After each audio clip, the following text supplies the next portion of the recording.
preconceito. Essa é uma palavra cada vez mais constante no nosso dia a dia.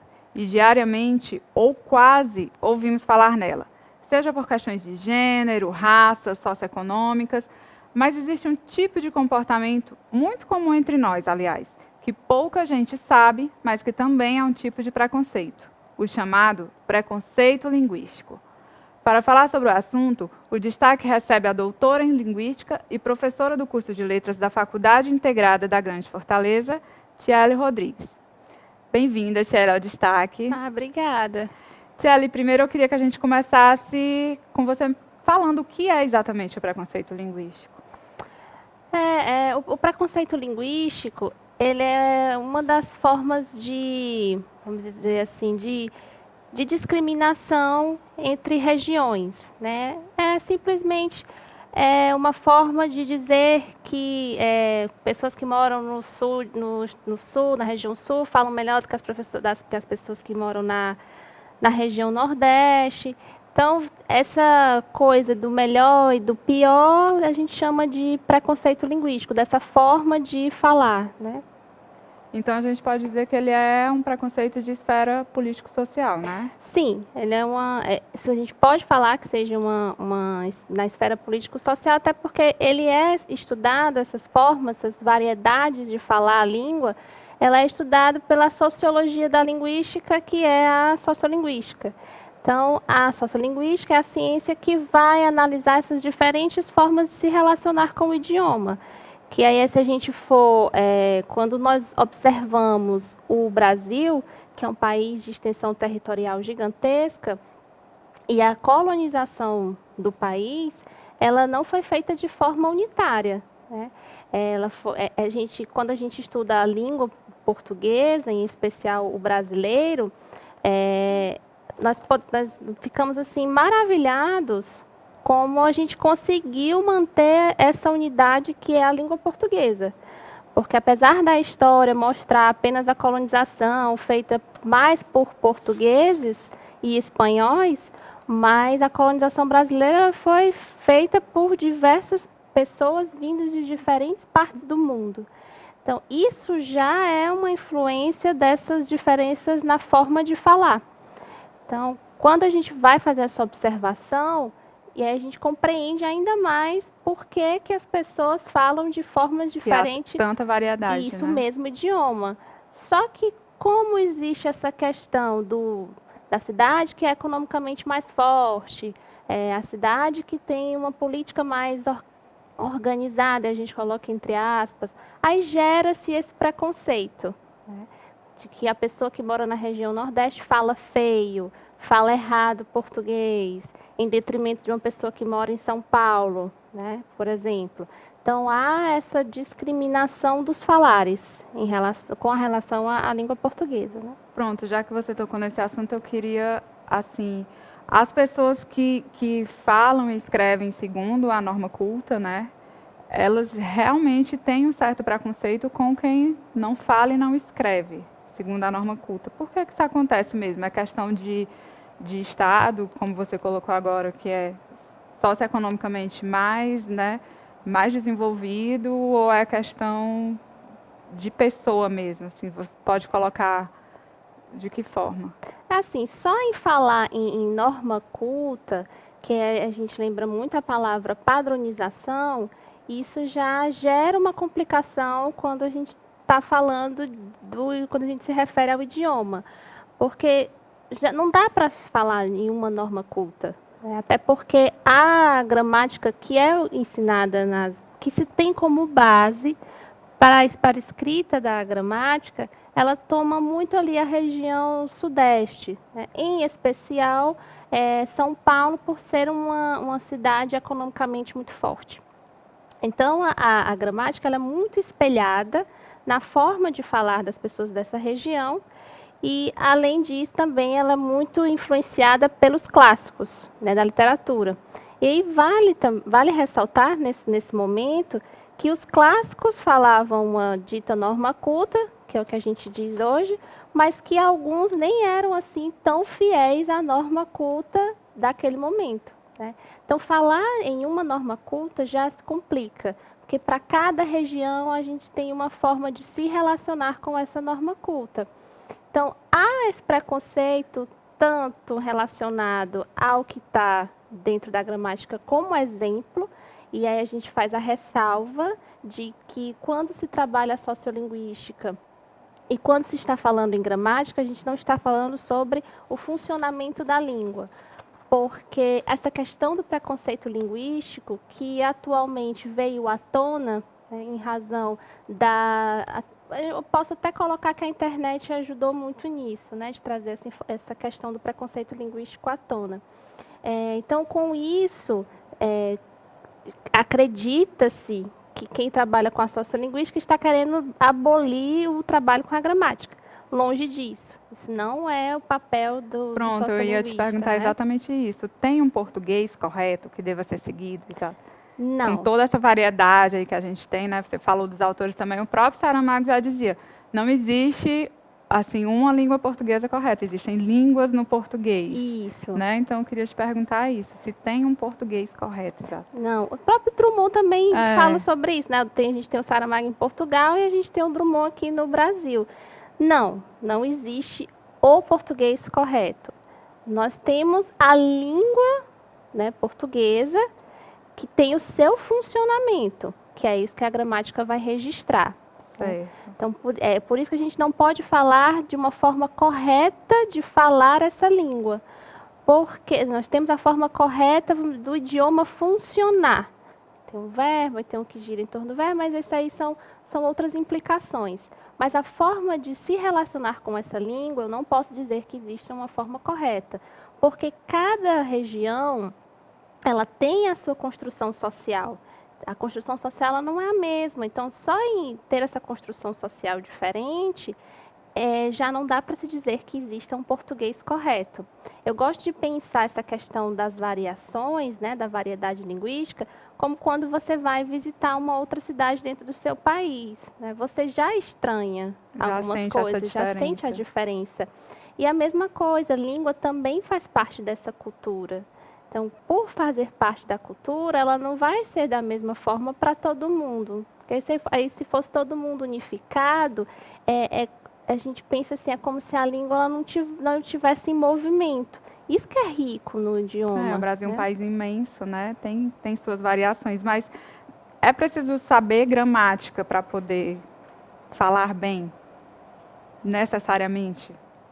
Não é necessário saber a gramática para se falar bem. Porque quando você nasce no seio familiar, ele já utiliza o idioma. Tanto é que às vezes você encontra, espalhados aqui pela cidade de Fortaleza, você encontra às vezes placas de aprenda português do zero. Isso me incomoda muito, porque dentro de casa eu já aprendi português. Então, quando eu for estudar na escola, ele não vai vir do zero, porque eu já cheguei com uma base, né?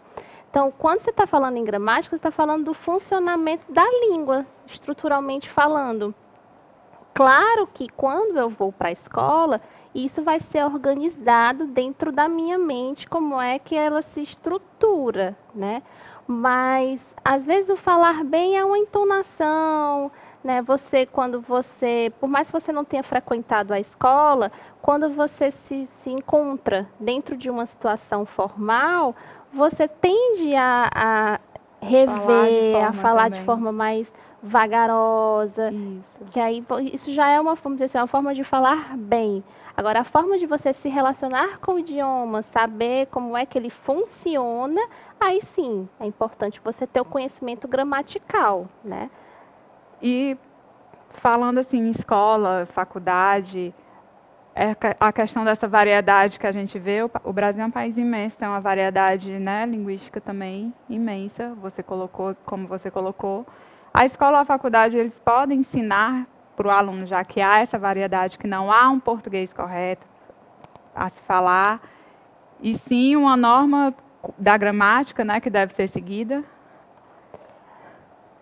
O interessante é porque existem as situações, as situações formais e as informais, né?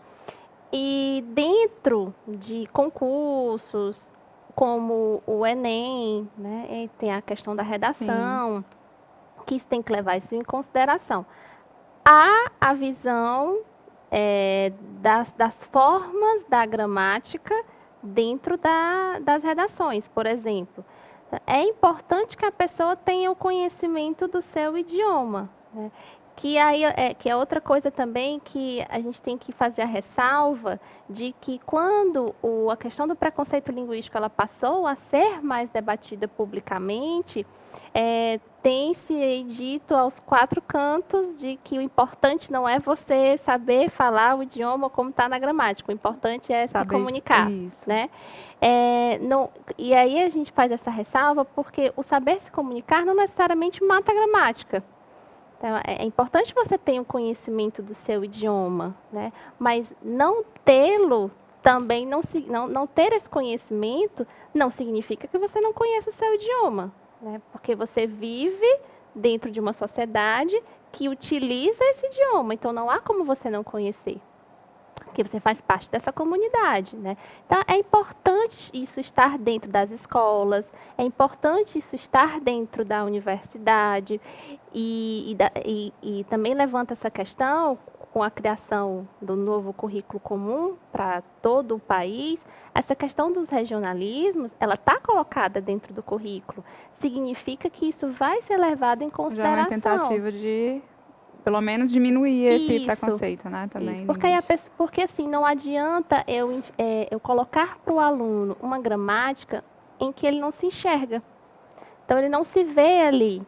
E aí por isso que as aulas de português elas são classificadas como uma das aulas mais chatas, né? Os alunos fogem das aulas de português, na gramática, e das aulas de matemática, né? Por quê? Porque eu não me enxergo. A partir do momento que eu não me enxergo naquilo ali, aquilo ali passa para mim a ser estranho. Então, como é que eu vou aprender uma coisa, muita gente pensa isso, eu estou aprendendo uma coisa que eu não uso, né? Tem-se esse pensamento. É verdade. Pronto, tem alguns linguistas que eles defendem que não há nenhuma pessoa, nenhum falante que se expresse seguindo todas as normas cultas, né? Isso. Então, por que tem esse preconceito ainda?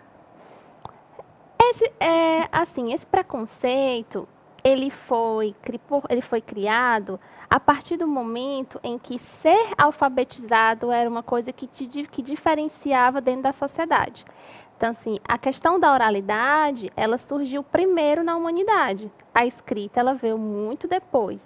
Então, por muito tempo, isso até a década de 70, 80, tinha essa coisa dessa separação, do quem era o alfabetizado e quem não era alfabetizado. Ser alfabetizado era sinônimo de escrever e ler muito bem. Então, quem lia muito bem e escrevia muito bem ascendia socialmente. Então, com essa visão compartilhada socialmente, criou-se essa questão das distâncias, né? E aí também ser propagada massivamente pela mídia, em especial, essa questão do falar corretamente sem um sotaque, né? Ela era vista como ser mais sensato. Tanto é que nos cursos de jornalismo, por exemplo, há disciplinas que não sei como é que está o currículo atualmente, mas até pouco tempo existia uma disciplina que ensinava você a perder o seu sotaque para falar com o sotaque mais do sul. Hoje já não se coloca mais... Eles mandam a gente para fono, né? Para meio que perder também o sotaque. Porque isso era considerado uma forma correta de falar. Então, essa questão do falar corretamente era algo mais elitista. De que, então, as pessoas que sabem ler e escrever bem são pessoas que têm dinheiro. As que não sabem são as pessoas que economicamente não ascenderam. Então, vamos separar aqui o joio do trigo. É uma coisa mesmo social, né? Vamos separar aqui, cada um pertence a uma esfera, então não se mistura, né? E isso é uma forma de ofender, né? Como a gente vê nas redes sociais, muito isso. Demais, demais. Bom, agora sim, falando com a Tchely, doutora em linguística, professora, eu quero saber de você, como pessoa, se você encontra dificuldades em usar esse português mais culto. No teu dia a dia mesmo. Assim, quando você é formado em letras, isso já é um problema. Uma cobrança já, né? Então, a gente é um dicionário ambulante, é uma gramática ambulante. É verdade. Tudo, as pessoas relacionadas à língua, tudo as pessoas... Não, é formado em letras, então sabe. Até a escrita, a gente é cobrado. Não, você é formado em letras, então você tem que escrever bem, né? E isso gera... Aí vem o outro lado, né? Falar, às vezes, porque eu sei que eu não falo de acordo com a gramática, mas a forma como eu falo, aí eu vou falar como falar o pessoal, então a forma como eu falo já dá essa ideia de que eu falo muito bem a língua portuguesa. Então eu sofro preconceito por isso. Ah, porque você quer falar bem, lá vem ela vai começar a corrigir todo mundo. E agora com os grupos de WhatsApp, é aí que você sente ainda mais esse preconceito. É verdade. Quando é em família, ainda dá para escapar, mas sempre tem aquele que, se você desliza, como você errou? Não é assim que escreve, você é uma professora de português, não pode. Isso. E se você tem grupos com os seus alunos, eles são mudos, não falam, porque eles têm medo de você ficar o tempo inteiro corrigindo. Então, há também esse preconceito do outro lado, né? Essa é uma batalha social, né? Como se fossem os que sabem e os que não sabem. Pronto, agora eu quero saber da Tchely, professora mesmo.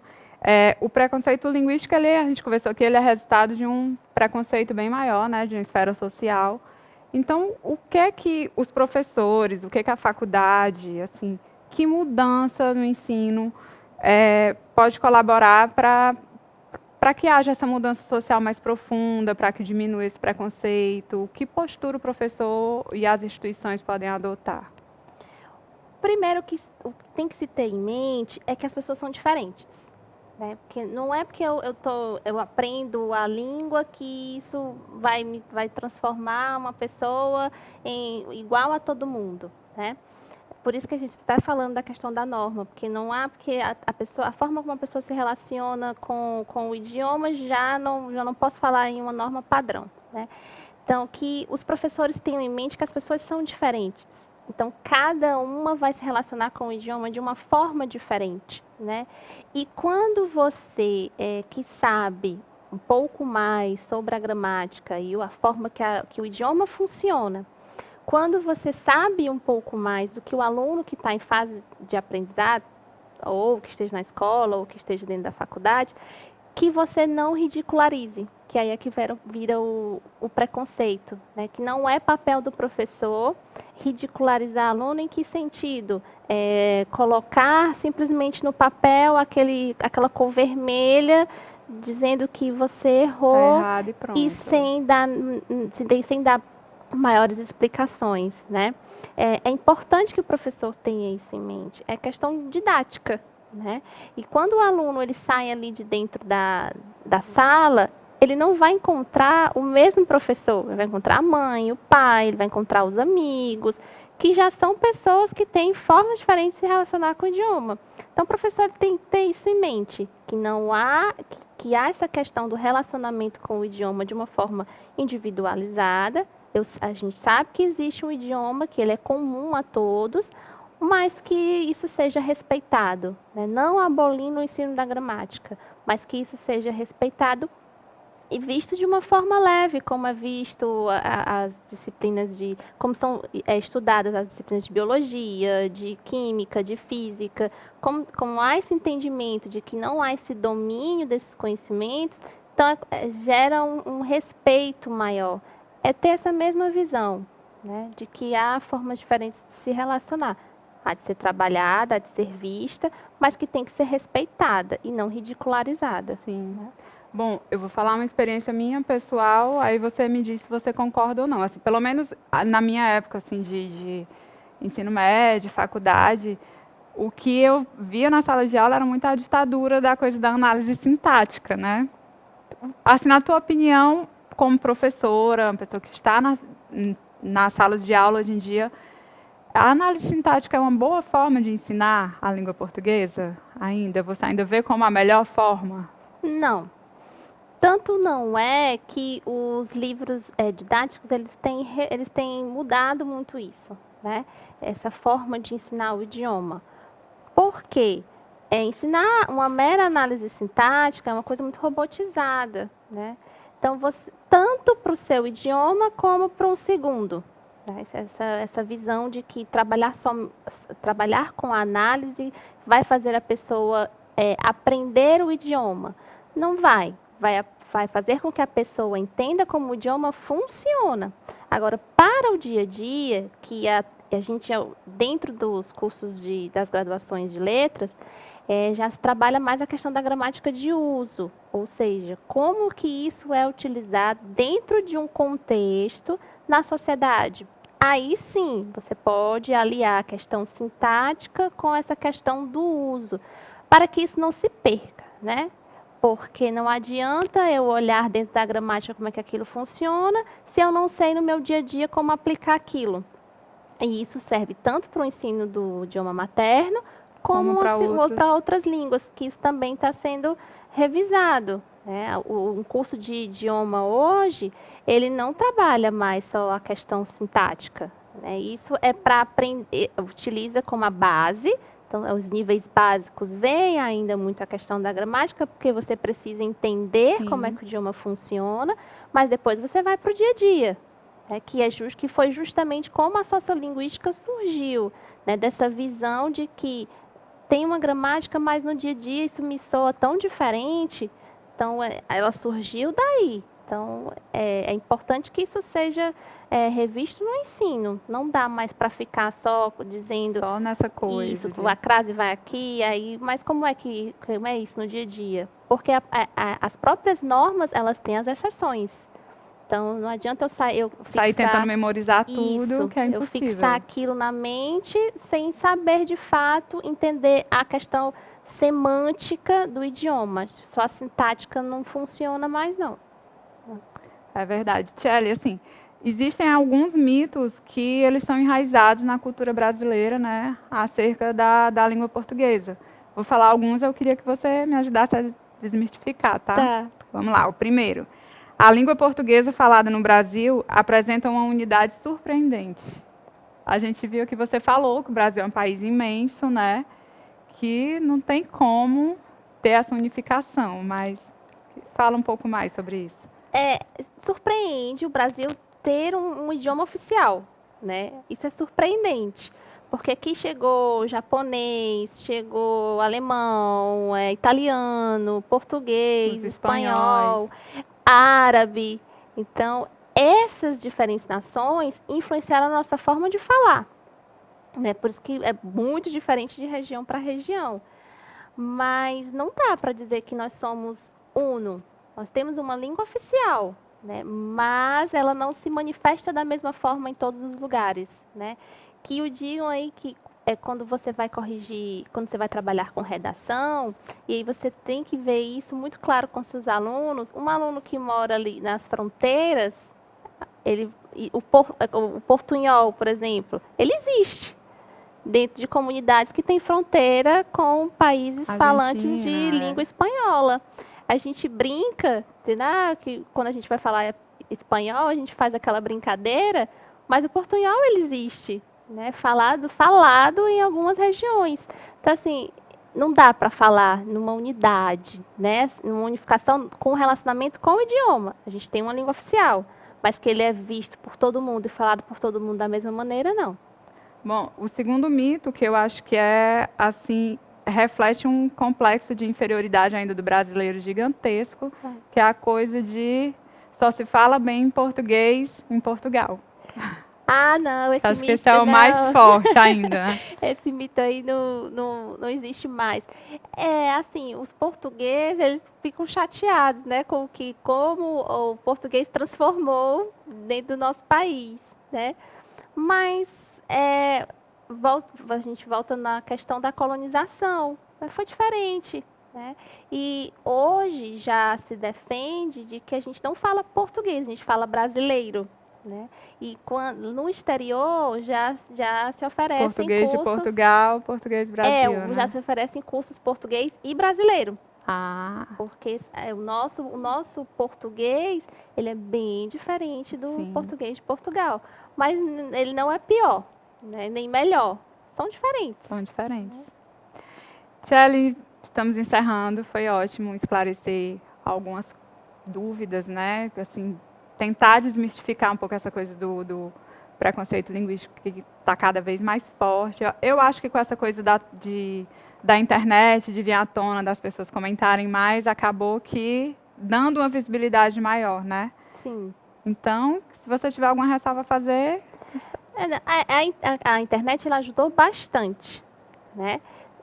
Principalmente nessa identificação dentro das mídias. Hoje você já assiste um jornal nacional, por exemplo, eu falo jornal nacional porque suponho eu que seja o jornal mais assistido no país, né? Então você já vê hoje no Jornal Nacional os correspondentes de cada região falando com o sotaque da sua região. Isso é um respeito, né? Então, é importante você manter essa identidade. Ela é sua, ela é da sua cidade, ela te compõe, ela diz quem você é. Então, mostrar isso não é vergonhoso, né? E é que as pessoas mantenham isso como uma identidade porque é cultural. Você está preservando a cultura da sua cidade, a cultura que te mostrou, que te criou, a que te construiu, quem você é. Então é importante que isso seja mantido, que isso seja debatido e que não seja debatido de uma forma qualquer, né? Que não seja distorcido aquilo que a ciência vem estudando há tanto tempo, que isso não seja distorcido e debatido de uma forma qualquer, que seja revisto, porque língua é cultura. E que haja respeito, né, principalmente. Fundamentalmente, isso é fundamental de que o respeito exista, né? Porque cada um é cada um. Verdade. Obrigada, Tchelle. Por nada. Aqui termina mais um destaque, um programa produzido pela FGF TV e exibido pelo canal universitário, o canal 14 da Multiplay. Até o próximo programa.